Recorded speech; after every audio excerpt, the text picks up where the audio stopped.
രാവിന്റെ വിഷയത്തിലേക്ക് ഞാൻ നിങ്ങളുടെ ശ്രദ്ധയെ ക്ഷണിക്കുന്നു. റമദാൻ വിട പറയാൻ പോവുകയാണ്. പരിശുദ്ധ റമദാൻ. ആ വിട പറയാൻ പോകുന്ന റമദാനിന്റെ ഒടുക്കത്തെ പത്തിലാണ് ഈ ലൈലത്തുൽ ഖദ്ർ. ലൈലത്തുൽ ഖദ്രി ഖൈറും മിൻ അൽഫി ശഹർ. 1000 മാസങ്ങളേക്കാൾ ഖൈറായതാണ് ഈ ലൈലത്തുൽ ഖദ്ർ. 1000 മാസങ്ങളേക്കാൾ ഖൈറായതാണ്. 3000 രാവും 3000 പകലും എടുക്കുന്ന ഇബാദത്തിന്റെ പ്രതിഫലം ഒറ്റ രാവുകൊണ്ട് വാരിക്കൂട്ടണോ? ഈ രാവിൽ ഇബാദത്ത് ചെയ്യുക, ഈ രാവിൽ ഇബാദത്ത് ചെയ്യുക. 80 കൊല്ലം ഒരു മനുഷ്യന്റെ ആയുസ് ഒരുപക്ഷേ 80 കൊല്ലമുണ്ടാകാൻ പ്രയാസമാണ്.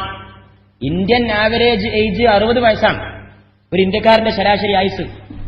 പക്ഷേ 80 കൊല്ലത്തെ ഇബാദത്തെടുത്ത പ്രതിഫലം ഒറ്റ രാവ് കൊണ്ട് ലഭിക്കണമോ? ഈ പരിശുദ്ധമായ രാവ് കൊണ്ട് നേടുക.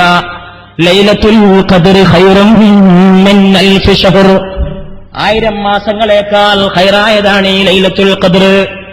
അത് വളരെയേറെ പുണ്യമായ രാവാണ്, പവിത്രമായ രാവാണ്, അള്ളാഹുവിന്റെ അനുഗ്രഹങ്ങൾ ചൊരിഞ്ഞു വരുന്ന രാവാണ്.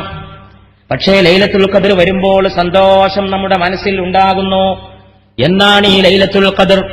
എന്താണ് ഈ ലൈലത്തുൽ ഖദ്ർ? ലൈലത്തുൽ ഖദ്രി ഖൈറും മിൻ അൽഫി ശഹർ. ഇന്നാ അൻസൽനാഹു ഫീ ലൈലത്തുൽ ഖദ്ർ. നാം ആ ഖുർആനിനെ ലൈലത്തുൽ ഖദ്റിലാണ് അവതരിപ്പിച്ചിട്ടുള്ളത്. ഖദ്റിന്റെ രാവിലാണ് നാം അതിനെ ഇറക്കിയിട്ടുള്ളത്. അതുകൊണ്ട് ആ മാസം വളരെ ശ്രേഷ്ഠമായ രാവാണ്. തനസ്സലുൽ മലായികതു വറൂഹ്. അന്ന് റൂഹും മലക്കുകളും ഇറങ്ങി വരും. റൂഹ് എന്ന് പറഞ്ഞാൽ മറ്റാരുമല്ല, ആമിന ബീവിയുടെ മുത്തുമോന്റെ നെറ്റിത്തടത്തിൽ വിയർപ്പ് തുള്ളികൾ സൃഷ്ടിച്ച റൂഹുൽ അമീനെ മലക്ക് ജിബ്രീൽ അലൈഹിസ്സലാം.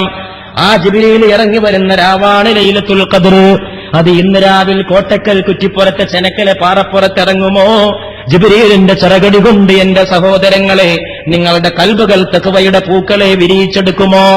അള്ളാഹുവിനെ മാത്രം അറിയുന്ന അജ്ഞാതമായ നിഗൂഢതകളാണ്. ആർക്ക് പറയാൻ കഴിയും അങ്ങനെ സംഭവിക്കുമോ എന്ന്? റബ്ബിന്റെ അനുഗ്രഹം ജിബ്രീലിന്റെ ചിറകേറി വരുന്ന രാവാണ് ലൈലത്തുൽ ഖദ്ർ എന്ന് പറയുന്ന ഈ രാവ്.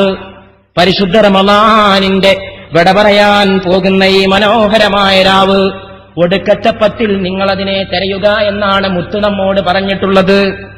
ഇത് ഇന്ന രാത്രിയാണെന്ന് പറഞ്ഞിട്ടില്ല. 27 രാവെന്ന് കണിശായിട്ടൊന്നും പറയാൻ കഴിയില്ല. അതൊക്കെ കൗമുണ്ടാക്കിയതാണ്. ചില ഉലമാക്കന്മാരൊക്കെ അങ്ങനെ അഭിപ്രായം പറഞ്ഞിട്ടുണ്ട്. 27 രാവ് ആകാൻ സാധ്യതയുണ്ടെന്ന്, അത്രേ ഉള്ളൂ. 27 രാവ് തന്നെയാണ് ലൈലത്തുൽ ഖദ്ർ എന്ന് ഉറപ്പിച്ച് പറയാൻ ഒരു തെളിവും ദീനില്ല, ഖുർആനിലില്ല, ഹദീസിലില്ല. നമ്മുടെ മദ്ഹബിന്റെ ഇമാമായ ഷാഫി ഇമാമിന്റെ അഭിപ്രായത്തിൽ 21 രാവോ 23 രാവോ ആണ്. ആലോചിച്ച് നോക്കണം. ആ ഷാഫി ഇമാമിന്റെ മദ്ഹബിലാണ് നമ്മൾ. പക്ഷേ വേറെ കുറെ ഇമാമിയങ്ങളുടെ അഭിപ്രായത്തിൽ 27 രാവിന് കൂടുതൽ സാധ്യതയുണ്ടെന്ന് മാത്രം. ഇതെന്തിനാ രാത്രി അങ്ങനെ വ്യക്തമാക്കാതെ വെച്ചത്? അത് തന്നെ ഒരു രഹസ്യമാണ്. അത് വ്യക്തമായാൽ അന്ന് മനുഷ്യന്മാരെ ഇബാദത്തെടുത്തിട്ട് അതിന്റെ കൂലി ഒന്നിച്ചു കൊണ്ടുപോകും. വ്യക്തമാകാതിരുന്നാലോ ഏത് രാവും ആ രാവാകാൻ സാധ്യതയുണ്ട് എന്ന് മനസ്സിലാക്കിയിട്ട് കൂടുതൽ കൂടുതൽ ഇബാദത്തിലേക്ക് ഇറങ്ങി വരും ഏത് രാവും. ലൈലത്തുൽ ഖദ്ർ ഇന്ന ദിവസമാണെന്ന് എനിക്ക് ബോധ്യപ്പെട്ടാൽ ഞാൻ എന്താണ് ചെയ്യേണ്ടത് എന്നൊരു ഭാര്യ ഭർത്താവിനോട് ചോദിച്ചു. ഭാര്യ സാധാരണ ഭാര്യയല്ല, ആയിഷ ബീവിയാണ്. സിദ്ദീഖിന്റെ ഓമന മകളായ സയ്യിദത്തുന ആയിഷത്തു സിദ്ദീഖ റളിയല്ലാഹു തആല അൻഹ. ഭർത്താവ് അല്ലാഹുവിന്റെ റസൂലാണ്. ചന്ദ്രഗോളങ്ങൾ ചുറ്റിക്കറങ്ങി വന്ന ഭർത്താവിന്റെ കൂടെ കിടന്ന ആയിഷ ബീവിയെ നിങ്ങളെത്ര ഭാഗ്യവതിയാണ്. ആയിഷ ബീവി ചോദിക്കുന്നു, എനിക്ക് ലൈലത്തുൽ ഖദ്ർ ഇന്ന രാവാണെന്ന് ബോധ്യപ്പെട്ടാൽ ഞാൻ എന്താണ് ചെയ്യേണ്ടത് അല്ലാഹുവിന്റെ റസൂലേ? എന്റെ ഭർത്താവേ എന്നല്ല, എന്റെ കൂടെ കിടക്കുന്ന പുതുമാരനെ എന്നല്ല, എന്റെ തവകാന്തനെ എന്നല്ല, എന്റെ ജീവന്റെ സ്വപ്നമേ എന്നല്ല, എന്റെ സാക്ഷാത്കാരമേ എന്നല്ല, എന്റെ കൂടെ നിദ്ര കൊള്ളുന്ന ഭർത്താവേ എന്നല്ല, അല്ലാഹുവിന്റെ റസൂലേ ഞാൻ എന്ത് ചെയ്യണം? എനിക്കത് ബോധ്യപ്പെട്ടാൽ ഉടൻ തന്നെ പത്നിയെ വിളിച്ചുകൊണ്ട് മുത്തുമണി പറയുന്നു, എന്റെ പ്രിയപ്പെട്ട ആയിഷ, നീ അങ്ങ് ചൊല്ലണം, അല്ലാഹുമ്മ ഇന്നക അഫുവ്വുൻ തുഹിബ്ബുൽ അഫ്വ ഫഅഫു അന്നീ.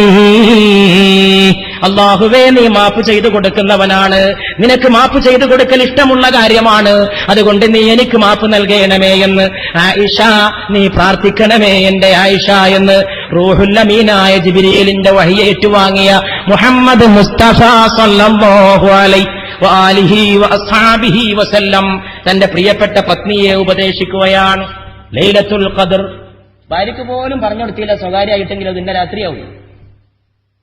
ഒരു ദിവസം അള്ളാഹുവിന്റെ റസൂൽ പറഞ്ഞു, എനിക്കത് ഇന്ന രാത്രിയാന്ന് മനസ്സിലായി, ഇന്ന രാത്രിയാണ് ലൈലത്തുൽ ഖദർ എന്ന് എനിക്ക് അള്ളാഹു അറിയിച്ചു തന്നു. ഞാനത് നിങ്ങൾക്ക് പറഞ്ഞു തരാൻ വേണ്ടി വരികയായിരുന്നു. പെട്ടെന്ന് രണ്ടാൾ തമ്മിൽ ശണ്ട കൂടുന്നത് ഞാൻ കണ്ടു. ശണ്ട കൂടുന്നത് കണ്ടപാടെ എന്റെ മനസ്സിൽ നിന്ന് അത് ഇന്ന രാത്രിയാണെന്ന വിജ്ഞാനം അള്ളാഹു ആകാശത്തിലേക്ക് ഉയർത്തിക്കളഞ്ഞു. മറന്നുപോയി. ഇന്ന രാത്രിയാണെന്ന് ആദ്യം അറിയിച്ചു തന്നു. രണ്ടാളും തമ്മിൽ തിരക്കുകളുണ്ടപ്പോ ആ വിജ്ഞാനം അള്ളാഹുവിനെ കൊണ്ടുപോയി. അതിന് പക്ഷേ നിങ്ങൾക്ക് ഖൈറിനായിരിക്കുമെന്ന് മുഹമ്മദുർ റസൂലുള്ളാഹി സ്വല്ലല്ലാഹു അലൈഹി വആലിഹി വഅസ്ഹാബിഹി വസല്ലം